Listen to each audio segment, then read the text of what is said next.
Bonjour, aujourd'hui c'est le 20 juin, bienvenue à notre méditation. Nous continuons de méditer dans le merveilleux livre d'Apocalypse. Nous venons de finir le chapitre 7 où nous avons médité pendant plusieurs jours sur les sources d'eau de la vie. Et aujourd'hui, je voudrais commencer donc le chapitre 8 qui nous parle du septième sceau et le commencement d'ailleurs des trompettes.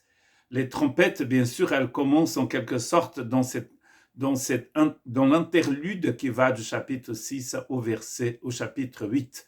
Je vous rappelle qu'aucun livre de la Bible n'a été écrit avec des chapitres.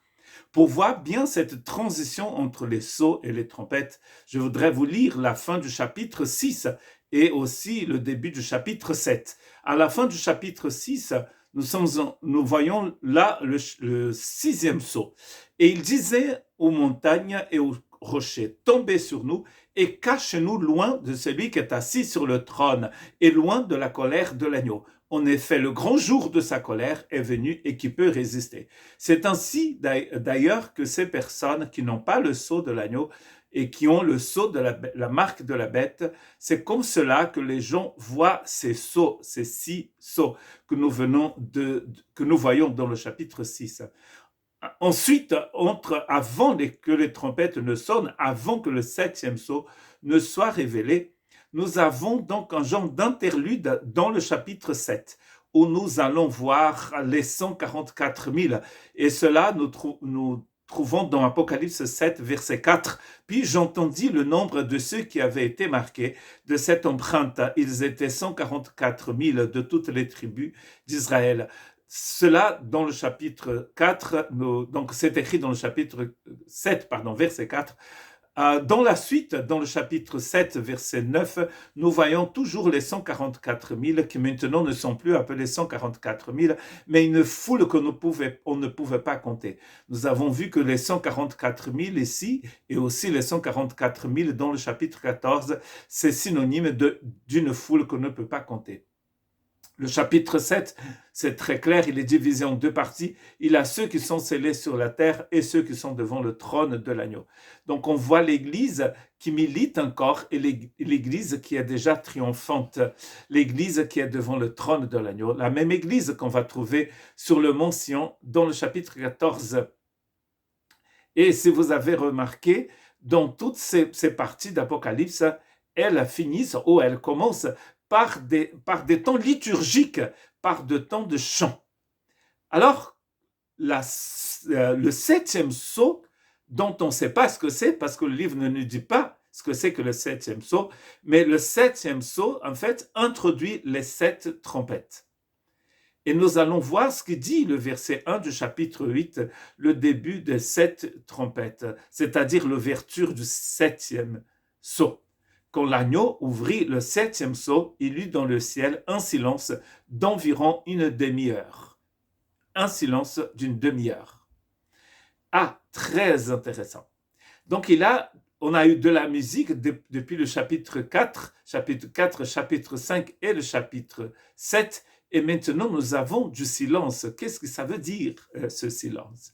30 minutes de silence quand il ouvrit le septième sceau. Je vous rappelle que l'ouverture des sceaux vient du chapitre 5, quand l'agneau reçoit un rouleau scellé de 7 sceaux, et personne dans tout l'univers ne pourrait ouvrir ce rouleau, à part celui qui a été immolé, l'agneau de Dieu. L'agneau de Dieu va ouvrir le sixième sceau, nous avons vu dans le chapitre 6, et ici, dans le chapitre 8, il ouvre le dernier sceau qui en fait introduit les 7 trompettes.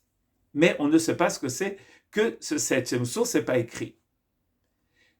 Mais ce qui est très intéressant, c'est ce silence. Qu'est-ce que ça veut dire? Dans Zacharie, chapitre 2, verset 17, c'est écrit que toute créature fasse silence devant l'Éternel, car il s'est réveillé et il sort de sa demeure sainte.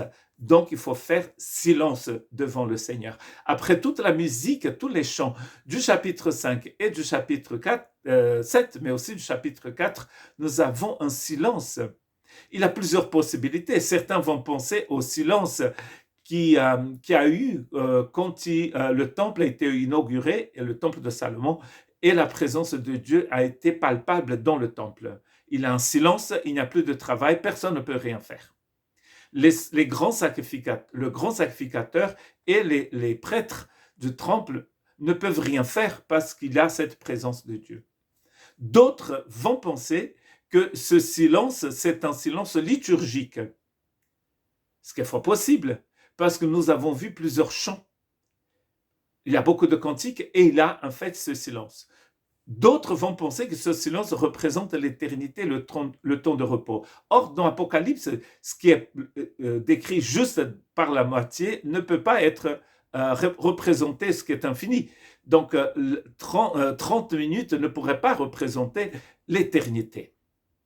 D'autres encore pensent que ce silence est tout simplement là parce que ce qui va venir est tellement terrible, est tellement grand que le ciel se tait.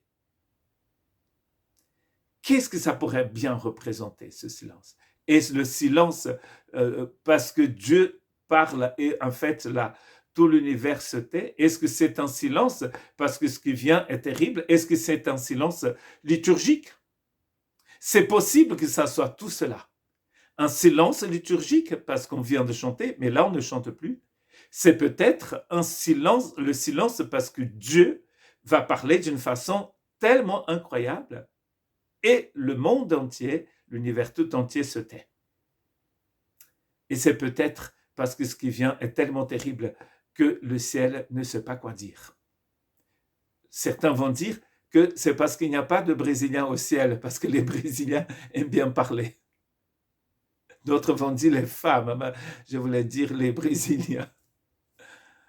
Donc, vous voyez, nous pouvons avoir plein d'idées différentes.